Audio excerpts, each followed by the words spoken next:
Hey everybody, this is Rabbit. Welcome back to the channel and welcome back to the top tier review series where we look at the top tier lineups for a given nation. And the nation that won the last poll was USA, and I will make sure to put a poll up after this video goes live for the next nation that we'll be reviewing in this series. Now, to do a brief recap of how exactly we're grading these, S is considered the best in category, A is considered very good, B is average, C is poor, and F is just nothing at all suitable for a given category. And to clarify one minor point, I won't be knocking points off for a vehicle not doing things that generally vehicles of that type don't do. For example, a light tank won't lose points for not having any armor, and likewise a main battle tank won't lose any points for not being able to shoot down planes. It's really grading more on a vehicle's ability to do its role within a lineup, rather than rating its ability to do literally everything in the game. And also, as a minor addendum, I'm not going to be mentioning features that basically every vehicle of that type has, so I'm not going to bother mentioning things like laser rangefinders or thermal imaging unless a vehicle specifically don't have it and you are expecting them to have it. And just a reminder, these categories are going in descending order of importance, so we're going to be looking at the most important categories of vehicles and working our way down to the least important. And starting us off, we'll be looking at the main battle tanks for USA, and the main battle tanks are basically every flavor of Abrams you can possibly imagine. There are about a half dozen of them that you could reasonably use in a top tier lineup and do perfectly fine, and that's in the tech tree alone. There's also a squadron and premium vehicle, so I'm not going to bother listing all of them, and on the whole, there's not that much of a difference in terms of how they play and what their strengths and weaknesses are. It's just a question of the degree with which they have those strengths and weaknesses. As far as the overall strengths of the Abrams, I would put down good mobility, excellent gun handling, and a fast reload, and of course it also has the protected ammo rack, so it doesn't easily get ammo racked. The biggest weak point to the Abrams family is the large frontal weak point and the ability for any penetrating hit to relatively easily cripple the entire vehicle. Expanding further on all those points, the general gun depression, gun elevation, turret rotation speed, all of that stuff is excellent for the Abrams. The reload can also go all the way down to 5 seconds on an ace crew, although even on a fairly good crew will consistently go well under 6. And of course, the mobility tends to be pretty good with the gas turbine engine, providing excellent acceleration in forward and reverse. As far as the downsides, the Abrams has one of the largest turret rings of its battle rating and also has a very large and very weak breach that is easily hit as well, and these tend to be center mass of the vehicle, so shots at long range, as long as the enemies aim at the middle of you, do tend to hit these parts, and shots to the turret ring not only disable the turret ring, but frequently will also hit the engine as well. And with the update to the damage model, the vertical cannon drive also tends to go out a lot too. That actually brings up a very valid point. I've brought this up in other videos, but without a horizontal drive, you can still sometimes swing the vehicle around and get a shot, but without a vertical drive and not being able to aim up and down, you basically can't hit weak points on tanks like the T-Series from the Russians or the Leopard 2 series at all. Now, I'm going to spend a little bit more time grading the Abrams than I did on a lot of other vehicles, because I feel like the opinions on the Abrams are kind of all over the place. Some people think it's terrible, some people think it's amazing, and you just need to get good scrub. I personally think the truth is a little bit in the middle. The Abrams pushes heavily on the active advantages, things like mobility, things like firepower, things like reload, things that you actually have to put effort into trying to use, whereas the Abrams is lacking in the passive areas such as armor protection and internal damage models that can allow a vehicle to survive hits even if you as a player are making mistakes or not paying that much attention. The active advantages are very strong in the hands of the best players, and we saw this to an extent with the Apex Predators event, wherein the Abrams were the #1 pick for the best players in the world. However, the lack of passive advantages does make them a lot worse in the hands of the average player, because average players tend to make a lot more mistakes, miss a lot more shots, and things like armor can really help them get that extra life that they need to stay in the fight. There's also another interesting quandary with the Abrams in that as you go up in battle rating, your active advantages actually start to get a little worse as the vehicles get progressively heavier, but you never improve your passive advantages that much, and you never really improve your active advantages that much either, because your shells don't get dramatically better, your reload doesn't get dramatically faster, etc. So the Abrams family actually somewhat devolves. It evolves but backwards as you go down the tech tree, and you're almost better off sticking to the 11.0 and 11.3 Abrams. So the question when grading a tank like the Abrams is, how exactly do you grade the family, and do you grade it off of the best players, the average players, or the worst players? At the bare minimum, I don't think you could ever realistically put the Abrams below a grade of B. It's still a very capable tank even in the plans of an average player. It's not that it has no armor, it just has obvious weak points. It's It still has good mobility, it still has a good reload, you can still do things with it even on your worst day. However, in the hands of the best players, the Abrams can really fry, so I'm going to call the Abrams family of vehicles a top tier, a grade A family, because they are still very capable, but even at their worst, they're still a generally pretty competent vehicle that does have at least some armor, some mobility, and some firepower. It's never completely deficient in one area, even if it doesn't excel. Next up, we have the anti-air for the United States, and the only real anti-air USA has anywhere near 11.7 that's even remotely competent is the ADATS. The XM975 with its Roland 3s just doesn't really cut it. The general pros of the ADATS are that it has a reasonably capable chassis, and also it is reasonably good at dual purpose work, that is in terms of engaging ground targets and air targets simultaneously. The cons are that it has a fairly poor tracking and search radar, and also that its missiles increasingly lack the range to really effectively engage targets that are using long-range missiles. And expanding on the pros a bit, you might not think a Bradley chassis with a big anti-aircraft turret and a radar strap to the top would be all that impressive, but when you compare it to things like the Ito, the Florac, and the Pantsir, this is actually a reasonably mobile and not terrifically unprotected vehicle, all things considered. Additionally, the 25mm cannon and missiles have a mounting system that allows them to engage ground targets more efficiently, and these are dual-purpose missiles, so they do have an 800mm penetration heat warhead. Of course, in neither of those pros did I mention it was exceptionally good at engaging aircraft, and that's one of the biggest downsides with the ADATS at this point in the game. The tracking and search radar is really just not up to scratch. The search radar in particular doesn't search at the angles you really need to find high altitude aircraft, and the tracking radar can often really struggle in anomalous situations. Additionally, while the missiles are decent enough for most targets, if the enemy is really taking advantage of their range, the range on the ADATS missiles is increasingly not really enough to counter some of the longer range missile carriers. Overall, I would say the ADATS is almost the definition of a grade B vehicle. It's competent enough at its job, but it doesn't really excel or do anything that makes it stand out against the competition, and the most meaningful feature is that you can switch hit and attack ground targets with it more efficiently than you can with most of the other really good anti-aircraft systems. The developers also reverted one of the artificial nerfs it had on it last patch. A long time ago, the ADATS was so effective at ground and air targets that they basically nerfed it by making it a tank destroyer and also giving it the spawn cost of a light tank, so it was expensive to spawn and didn't have access to artillery. Now it's just a normal run-of-the-mill anti-aircraft that does have access to artillery and does have the reduced spawn cost, so that is at least nice. However, at this point in the game, the ADATS is getting very long in the tooth and is not really what you want, even though it's not completely deficient. Next up, we're going to be reviewing the light tank category, and USA has several options for light tanks. However, we're mostly going to be looking at the HSTVL because the HSTVL is in the mainline tech tree and has a noticeably higher battle rating than the other mainline tech tree light tanks, so for most players this is probably what they're going to default to. The overall pros of the HSTVL is that it has very good mobility, it has a low profile and a fast firing gun, and it also has access to the ability to engage aircraft with a VT fuse and an auto tracker. The main drawbacks to the HSTVL is that the gun has poor accuracy, poor penetration, and poor damage. Now, as far as the overall upside, the HSTVL does what a lot of other light tanks around this battle rating really can't, at least not unless they're wheeled, and that is, it is actually faster and more mobile than your average medium tank at this BR. Additionally, the low profile, and especially with the good gun depression, allows it to use a lot of interesting spots, so it is just a very good vehicle to troll the enemy and get into annoying positions, especially with its high rate of fire, and of course the ability to double as an anti-aircraft or to take out helicopters is always handy. Of course, all of that is counterbalanced by the fact that its gun has anomalously poor accuracy. The penetration isn't the best, it's still usable, but you do have to know exactly what part of the enemy you want to aim for and hit to actually disable them, and the damage is fairly weak. You not only have to know where to aim to pin them, but you also have to know where to aim to actually do any meaningful damage. Now, briefly running through a few of the other options that you could reasonably use at top tier, the Bradley overall has a decent-ish autocannon even if it has a slightly low rate of fire, and the TOW2Bs can kill anything in the game. However, it is very sedentary, it's not the fastest vehicle in the world, and the launchers take a very long time to deploy.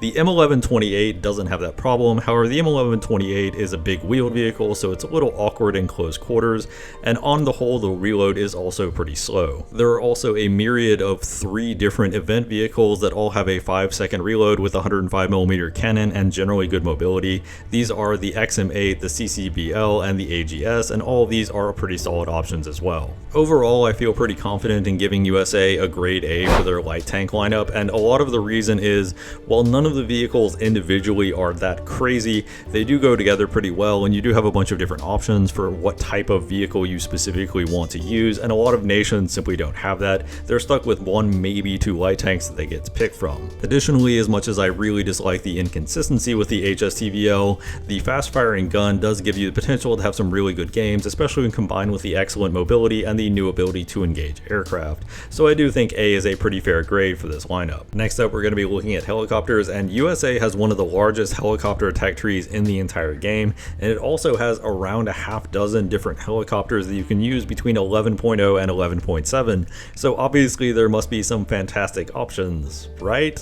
The AH-1Z is one of the most common options for players to go with, but honestly you will see a pretty good shotgun spread of the different options available, and they all have kind of the same strengths and weaknesses if I'm being honest. For strengths, all of these helicopters can carry a large number of missiles, and for weaknesses, the missiles are very inconsistent. Overall, the strengths are pretty self-explanatory. All of the Apaches can carry 16 Hellfires, most of them can also carry 4 Stingers.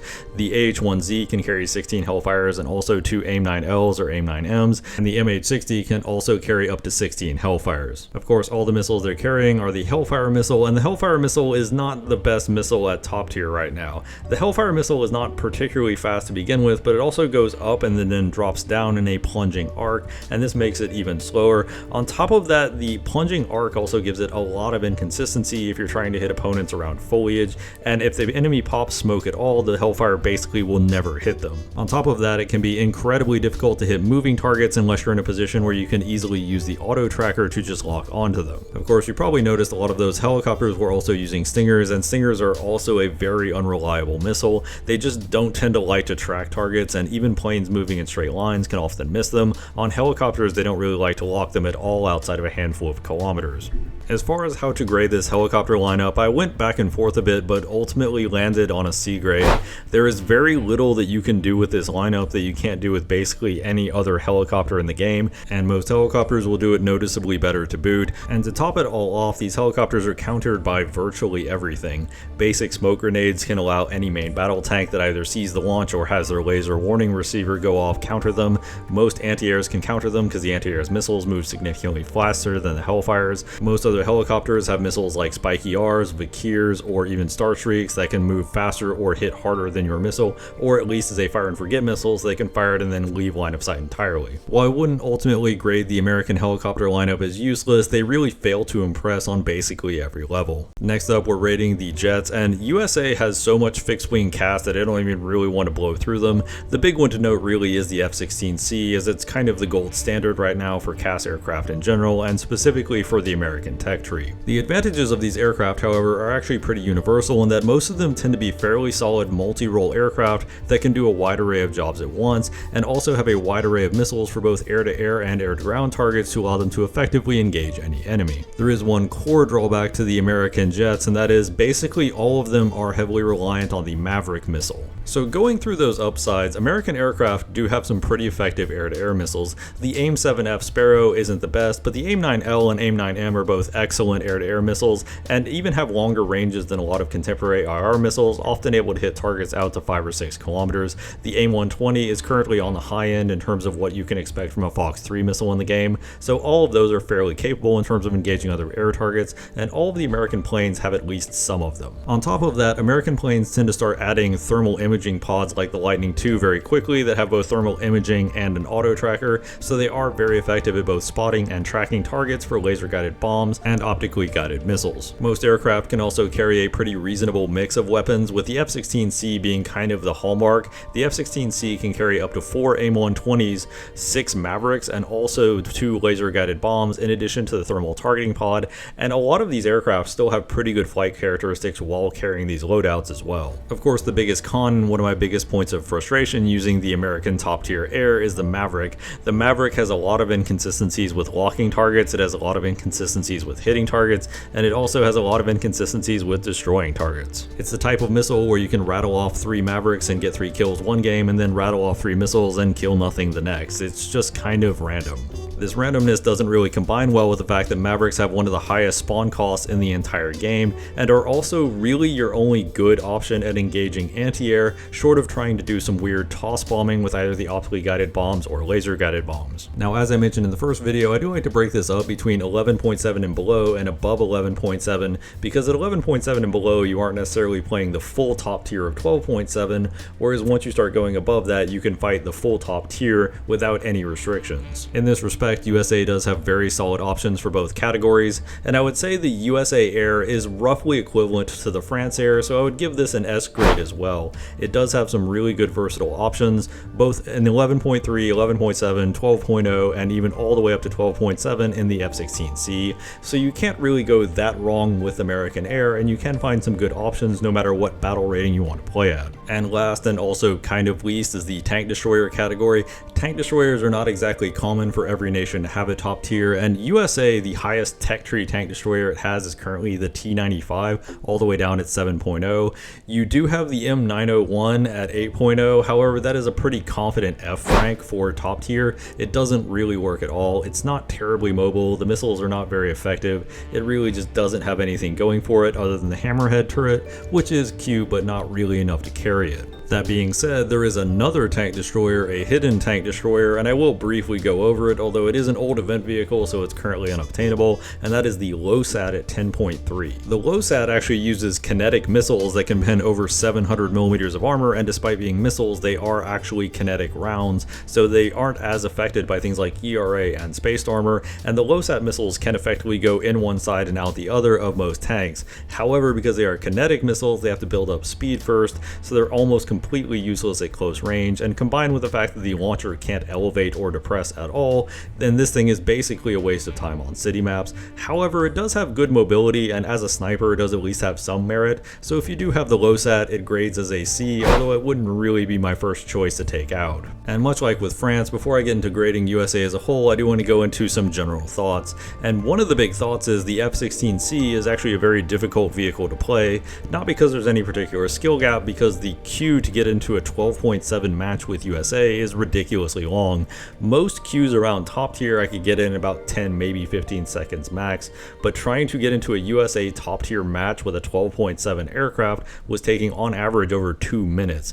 On top of that, as soon as I would spawn in with the F-16C, either the game would already be over, or alternatively there would already be multiple planes and anti-airs that made it basically difficult to do anything, as I was spending the entire match just trying to not die. Additionally, one of the common critiques of American top tier is that the American players are bad, and I didn't find that to be particularly accurate in any of my experiences, either with this tech tree or with other tech trees. I wasn't really sure what people would vote for, so I was actually getting footage from a few other tech trees as well, just to shore that up, and honestly, the average skill level player, especially for the big three of USA, Russia, and Germany, is fairly close together. The biggest difference I noticed was that when Russian players would make stupid mistakes, they would simply get punished less often, whereas the Abrams, with its big weak points and rather poor damage model, did tend to get crippled a lot more easily, and obviously because they're getting crippled more easily, your teammates are getting taken out faster without really doing as much. One other big observation, and I'm going to post a lineup down below, but it's not necessarily my definitive USA lineup, is that I'm not really in love with a firm US lineup as a whole. To run through this lineup specifically, I can't really recommend somebody take the AGS because it's an old event vehicle and most people aren't going to be able to get it.